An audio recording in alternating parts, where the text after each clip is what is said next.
Now here is an Inside the Eye feature from our global friendly outlet sources exclusively picked for Blue Eye Media. Learn the truth behind what mainstream and opinion outlets will never say. Get the inside facts of this chronicle. So we all know by now that Donald Trump and MAGA and the Republican candidates got a rude awakening throughout the country on Tuesday. A blue tsunami swept over the country, and nowhere is that more true than in New Jersey with the incredible race with the new governor-elect Mikie Sherrill there. And there was an incredible moment that I think sums it all up in the debate that Governor-elect Sherrill had with the MAGA Republican candidate Jack Ciattarelli. And Ciattarelli was asked in the debate, what grade do you give Donald Trump so far? And I'll show you what Ciattarelli answers and watch how Governor-elect Sherrill responds. Let's play this clip. What grade would you give President Trump for his second term? Right now, I'd certainly give the president an A. I think he's right about everything that he's doing. I think that tells us all we need to know about who Jack Ciattarelli is supporting. I'd give him an F. Right now, we see at every single level, costs are going up on New Jerseyans. So whether it's the tariff costs that are costing you more from everything from a cup of coffee to the groceries you buy for dinner at night to the one big beautiful bill which will raise health care, energy, and housing. And let's be clear, the American people give Donald Trump an F as well. But it wasn't just an anti-Trump race. Governor-elect Sherrill went on the offense talking about a message of affordability, affordability, affordability. Here was her closing message in contrast to Ciattarelli just saying he's going to do whatever Donald Trump wants, including destroying tunnel projects and getting rid of jobs of tens of thousands or even more people from New Jersey. Here's what Governor-elect Sherrill said. Let's play it. So this race has been about affordability, and that's because I speak to thousands and thousands of New Jerseyans sometimes a day. And the thing on their minds is costs, both utility costs, housing costs, healthcare costs, and then how they keep getting worse under this administration with the tariffs, with the one big beautiful bill, with the recent attacks on the Gateway Tunnel. You know, we're seeing lots of responses from MAGA voters and Trump voters, people who voted for Donald Trump 3 times, messages like this: listen up, I voted for Trump 3 times. I'm 100% MAGA, but sadly, this administration doesn't support me anymore. As a guy who voted for Trump 3 times, I'm fed up. I'm a Trump supporter. I voted for him 3 times, but I'm not feeling a single benefit economically. You know, when you just look at the map as well, the various counties and municipalities in Jersey, you take a look, some big swings, especially in some of the areas where Donald Trump, surprise, surprise, was destroying people's livelihood and jobs.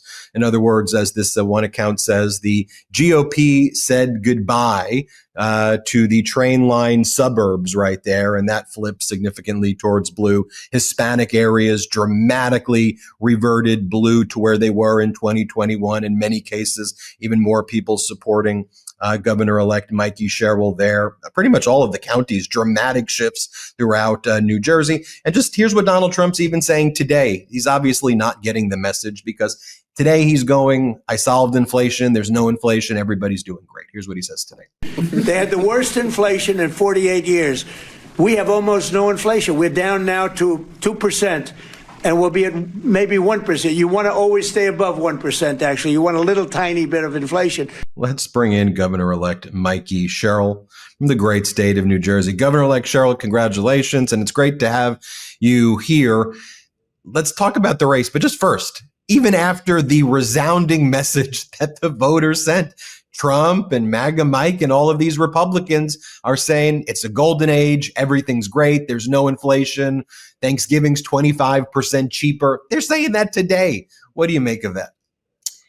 Well, it's the long con that Trump is famous for and trying to make voters think that what their lion eyes, don't believe your own lion eyes or something. So what this race showed definitively is that voters aren't buying it. And so I am hoping that what this will do is really galvanize some of the Republicans who I think have to see what's coming next year to get off their butts and try to start delivering for the American people. Engage, get healthcare costs down and open the government. Stop messing around with key infrastructure projects. Get this tariff thing under control. Stop this. The tariff program is a worldwide extortion racket where costs are going up on everyone here, and yet Trump's pocketing billions. they have got to do their job and start serving the American people. And like in the tariff thing in particular, that is Congress's power. So the Republican majority in the House and the Senate have to start taking back power and actually serving the people. When you look at some of those municipality shifts, some of the county shifts, areas that went Trump in 2024 or went more Trumpy in 2024 than in 2021, we've seen dramatic shifts, back even more so than what any pollster predicted when all was said and done. It's yet another overperformance, as they're calling it. But I think, we've interviewed you many times on the campaign, and you were saying, look, whatever these pollsters saying, don't like, I'm meeting the people in all of these counties and I'm hearing their stories. I think that's what matters the most. And look, you were right, but people were telling you how they were feeling more so than what was picked up in any of those polls. So it's funny because I always felt pretty confident in exactly what we were doing. And that's largely because I was speaking to thousands of people on the ground. But, polling generally takes into account the last two races, and those were really bad for Democrats here.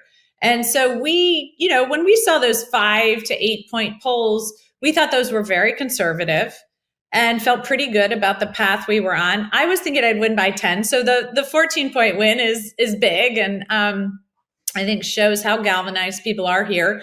But it really, as I spoke to people, I think what we built here is the traditional Democratic juggernaut and then some. And by that, I mean, we got out working people. We got out working people in the suburbs. We got out the Black community. We got out the Latino community, because what working people need to see is good government. People want good education for their kids, so that creates opportunity. They want good jobs. They want a good economy. They want a chance to succeed. And that's always been where I've centered my work as someone who comes from a union family. And I tell people my dad grew up poor and he had a good shot at success because of opportunities offered in this country. And so I want to create that success for everyone. And that's really important to our working communities more than really anyone, because good government makes such a difference in their opportunity. But then because of, what I've built over the years in New Jersey and my races, we also got a significant portion of suburban women and the moderate Republicans swinging. And I think all of that is just, again, government competency, driving down costs, driving in good schools, good jobs, a good economy. And all of that is at risk right now because Trump is basically destroying the economy.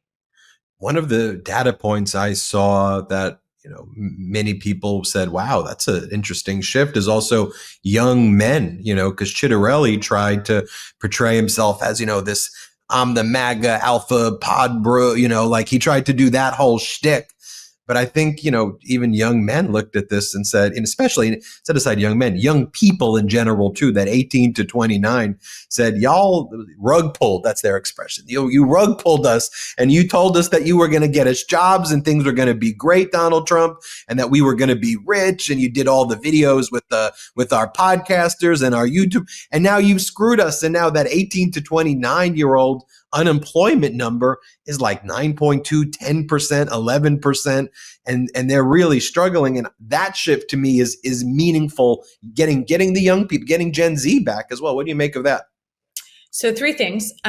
Number one, I think that you're exactly right. They see what's happening because they are seeing the jobs numbers.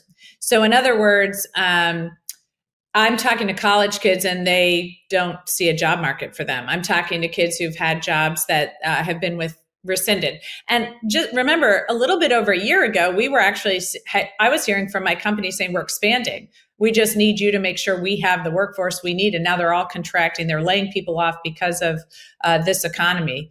So that's A.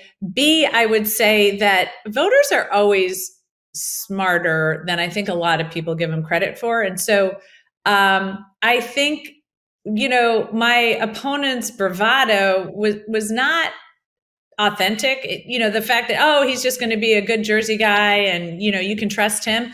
I don't think voters did. He was not running on his record. He was running towards Trump. So that, I think, young people especially, I think, gauge authenticity and see it very clearly. And that was not the type of campaign he was running. And then finally, I'll just say, I'm a mom of teenage boys. And so I was at this one event, and there were these teenage boys who were doing all these selfies, and they were kind of laughing with each other, and they were doing little heart things to me on the stage. I'm doing this rally, and I'm thinking, are these guys like trolling me? Because they I'm looking at these teenage boys who seem so excited. And I said to someone afterwards, are what was kind of going on there? They're like, they are so excited. You don't know how many doors they've knocked. So I will tell you, even, we saw all the young people. Even I was surprised to see the engagement and enthusiasm from young people. And I think that's because they have been through it. They have been through the pandemic. They have been through a lot of bad news. They're seeing the economy. And to be able to take some power in this space, to be able to get involved in an election and to fight for their future and to decide, I'm listening to what she's laying out. I see opportunity. I don't see it in that guy's race. And I see myself in this future in New Jersey, and that's what I want. And to then be able to get involved with something we saw young people in 2018 in my first race, but this felt different. This felt like a very empowering race where young people are saying, I am fighting for the future that I want to see. And it was great. It was really something that I really valued, and I'm going to keep, engaging so we can make sure we get this economy right. And that's where we're at now. So talk to us about the transition, looking forward, the elections behind you, and now you look forward to defending a state that's under attack from the Trump regime. He's taken away jobs. He's destroying programs, both in Manhattan and with commuters that head there and New Jersey jobs that rely on that, So what do you do right now in this transition? And as you look forward to kind of year one, what are you thinking about right now? So right now we're just the economy, right? So we have about 22 states last I looked that were in an actual recession right now. We see just the SNAP funding going away. People can't meet, those states can't meet those needs. That's a huge part of a state budget. We also see a lot of that, like here in New Jersey, the marketplace, your premiums are going up by 175% right now. So all of this is on the table. People are seeing this very clearly. Again, part of the reason I was working so hard in this race to create these big margins, I would have taken, we needed a win here for many reasons, but the bigger win that we were working towards was so that we could send a message. This is very unpopular. Republicans, you need to stop. You need to get on board with actually coming up with a plan that's going to serve the American people. So hopefully this will get some more reasonably minded people to grow a spine and do something about this, because right now they have the presidency, the Senate, and the House. However, in the states, these governors' positions are now more important than ever as we work together to create different pathways forward and regional efforts on innovation, regional efforts on making sure insurance companies are covering vaccinations for kids, how we are continuing to grow opportunity in our states and having pathways for everyone to come to the table, not just a chosen few. So what we're running here is the traditional American economy of delivering for working people, delivering on the middle class, on jobs, providing pathways for poor people in our states into the middle class, and all of those different ways we do it through education, through job opportunities, through apprenticeship programs, training. That is what New Jersey is doubling down on. That's what the people of New Jersey want to see. And it's going to be a fight, right? To try to make the Republicans in Washington who are trying to attack these economies, trying to enrich themselves at the expense of everyday Americans, to make them see that that is not a pathway forward that the American people are going to accept. So they've either got to get on board with this and start to really think about how they're going to grow opportunity, or they will be out of a job very shortly.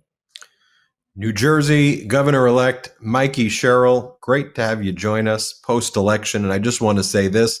On a professional level, it's been an honor covering your campaign literally from the day it was announced and seeing how a good, professional, people-powered, fighting for the future of Americans campaign is run. So thanks for all you do. Well, thank you so much. It was truly an honor to run here and to galvanize people here in New Jersey. It's really important to us. So thank you. And thank you so much for all of your engagement. I really appreciate it.